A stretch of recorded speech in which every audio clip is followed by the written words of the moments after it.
नमस्कार। रूस और यूक्रेन युद्ध से जुड़ी एक बड़ी अपडेट सामने आ रही है। रूस यूक्रेन युद्ध के चौथे साल में यूक्रेन की ओर से रूस के हवाई ठिकानों पर किए गए ताबड़तोड़ ड्रोन हमले ने दुनिया भर में सैन्य रणनीतिकारों को चौंका दिया है।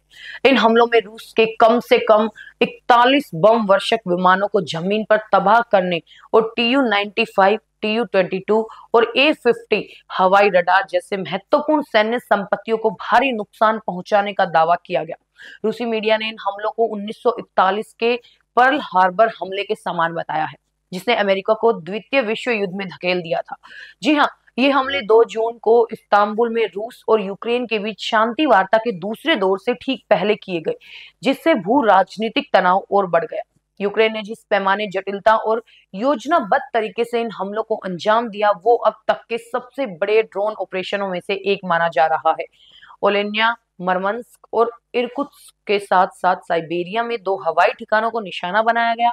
ये हमले 6000 किलोमीटर से ज्यादा दूरी पर और 3 टाइम जोन में किए गए।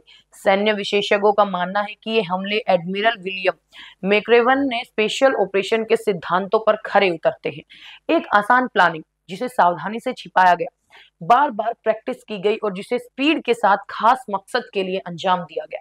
सबसे चौंकाने वाली बात यह है कि यूक्रेन ने नागरिक रसद को हथियार बनाया और 100 से ज्यादा ड्रोन शिपिंग कंटेनर से उड़ाए गए, जिन्होंने रूसी एयरबेस के पास से गुजरते वक्त हमलों को अंजाम दिया। ये हमले पूरी तरह से रिमोट तरीके से किए गए थे, जिसमें कोई भी व्यक्ति पकड़ में नहीं आया। यूक्रेन का ये ऑपरेशन दुनिया के कुछ सबसे जटिल और सफल विशेष अभियानों की याद दिलाता है।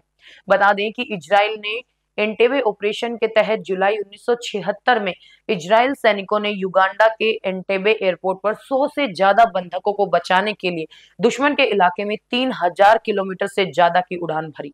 इस दौरान आतंकवादियों को मार गिराया गया और युगांडा की वायुसेना के 1/4 हिस्से को भी तबाह कर दिया गया था। 2023 में मोसाद ने पेजर बम हमला कर लेबनान में 1000 से ज्यादा हिजबुल्लाह गुर्गों को मारने और घायल करने के लिए पेजर बम का इस्तेमाल किया।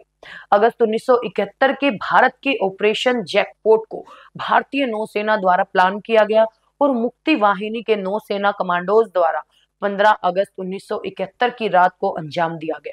ये मिशन भारत का सबसे बड़ा स्पेशल फोर्स मिशन था।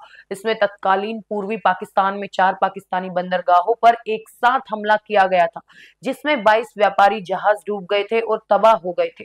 ये हमले 500 वर्ग किलोमीटर के क्षेत्र में 4 बंदरगाहों चटगांव, चलना मोंगला, नारायणगंज और चांदपुर पर किए गए थे। और अब यूक्रेन का ऑपरेशन स्पाइडर वेब इन सभी अभियानों की तरह ही अपनी योजनाबद्ध पहुंच और प्रभाव के लिए जाना जाएगा। रूस यूक्रेन युद्ध को अक्सर मॉस्को और नाटो के बीच एक प्रॉक्सी वॉर के रूप में देखा जाता है, जहां यूक्रेनी सैनिक पश्चिमी देशों द्वारा सप्लाई किए गए हथियारों और संचार उपकरणों का उपयोग करते हैं। रूस ने लगातार नाटो को चेतावनी दी है कि पश्चिमी देशों के ठिकानों पर हमला किया जा सकता है। हालांकि ऑपरेशन स्पाइडर वेब में यूक्रेन ने स्पष्ट रूप से इस बात पर जोर दिया कि ये हमले नाटो पश्चिमी देशों के समर्थन के बिना अपने दम पर किए गए थे। राष्ट्रपति वोलोडिमीर जेलेंस्की ने एक्स पर एक पोस्ट में कहा कि नतीजे सिर्फ यूक्रेन को हासिल हुए हैं। ऐसा पश्चिमी के संभावित प्रभाव को कम करने और अपनी सैन्य क्षमताओं को प्रदर्शित करने के लिए किया गया था। इस हमले में यूक्रेनी ड्रोन का इस्तेमाल किया गया था और यूक्रेनी सरकार ने तुरंत इसकी जिम्मेदारी भी ले ली। महत्वपूर्ण रूप से लंबी दूरी की टॉर्स मिसाइलों जैसे पश्चिमी देशों के किसी भी हथियार का इस्तेमाल नहीं किया गया। यूक्रेन ने तस्वीरें जारी करके ये भी दिखाया कि उन्होंने खुले में खड़े बम वर्षकों को निशाना बनाने के लिए व्यावसायिक रूप से उपलब्ध हाई रिजोल्यूशन सैटेलाइट इमेजरी का इस्तेमाल किया। ये दर्शाता है कि यूक्रेन अब अपने दम पर उन्नत निगरानी और लक्ष्यीकरण क्षमताओं का विकास कर रहा है। यूक्रेन के इन ड्रोन हमलों से भारत सहित दुनिया के अन्य देशों के लिए कई महत्वपूर्ण सबक और संदेश मिलते हैं। ये हमला आधुनिक युद्ध में ड्रोनों की बढ़ती और निर्णायक भूमिका को रेखांकित करता है। छोटे, सस्ते और आसानी से उपलब्ध ड्रोन भी बड़े पैमाने पर विनाश कर सकते हैं और सैन्य ठिकानों को भेद सकते हैं। भारत को अपनी ड्रोन क्षमताओं को और मजबूत करने और ड्रोन रोधी प्रणालियों को विकसित करने की आवश्यकता है।